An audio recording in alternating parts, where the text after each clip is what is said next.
पर इस वक्त हम लोग मौजूद हैं और हमारे साथ है निर्दलीय प्रत्याशी सावित्री जिंदल जी। मैम, आखिरी चरण का प्रचार चल रहा है और महज 1 या 2 दिन अभी बचे हुए हैं। कैसा प्रचार चल रहा है, सबसे पहले ये जानना चाहेंगे आपसे। देखिए, आज मैं यहाँ पर संत नगर में आई हुई हूँ और प्रचार बहुत अच्छा चल रहा है क्योंकि मेरे सभी हिसार परिवार के सभी लोग आए हुए हैं। तो चुनाव जो है मेरे हिसार परिवार का चुनाव है, तो वे अपने चुनाव को बहुत अच्छी तरह से लड़ रहे हैं। 10 साल पहले आप जनता के बीच में थी, लेकिन 10 साल का आपने गैप लिया है, उसके बाद एक बार फिर से चुनावी मैदान में है। ये 10 साल का गैप क्यों देखा गया और क्या अब तैयारी पूरी है? ये 10 साल का गैप जो आप लोग बोल रहे हैं, 10 साल का गैप जरूर रहा, लेकिन मैं अपने हिसार परिवार से दूर नहीं थी, पॉलिटिक्स से दूर थी, हिसार परिवार से दूर नहीं थी। उनके बीच में मैं आती रहती थी, मिलती रहती थी, तो इसलिए चुनाव लड़ने के समय भी मुझे कोई दिक्कत नहीं हो रही क्योंकि पूरा परिवार मेरे साथ है, मेरा हिसार परिवार मेरे साथ है और मैं उनसे हरदम मिलती रहती थी। मैम, बीजेपी से आप टिकट चाहती थी, अगर आप जीतती हैं, जनता आप पर प्यार लुटाती है, एक मौका आपको देती है, तो उसके बाद किस पार्टी को आप समर्थन देंगी?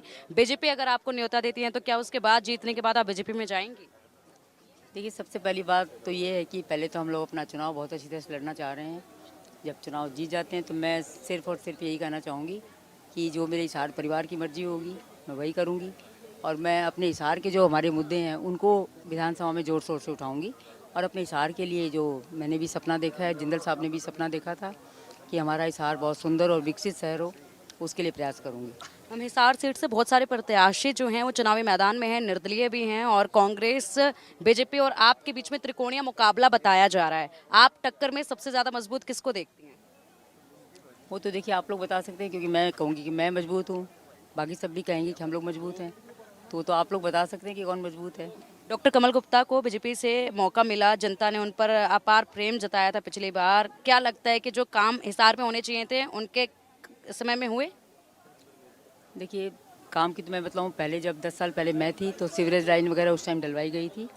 वो लाइन अब छोटी पड़ गई क्योंकि मेरा हिसार जो है बहुत बढ़ गया, तो बड़ी लाइन डालने की ज़रूरत थी, तो वो शायद नहीं डल पाई।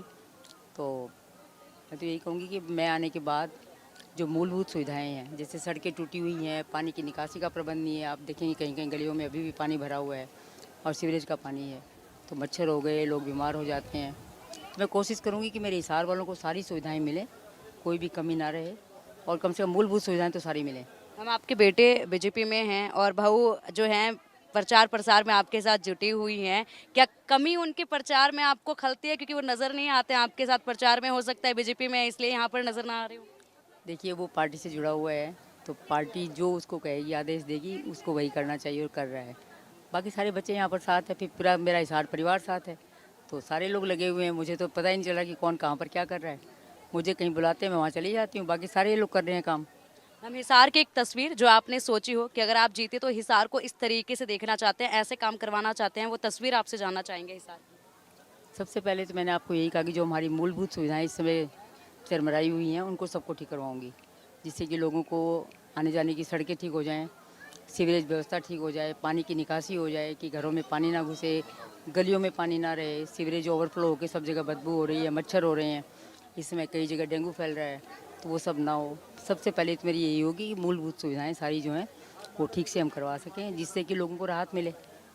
बहुत बहुत शुक्रिया मैम, वक्त देने के लिए बहुत बहुत शुक्रिया।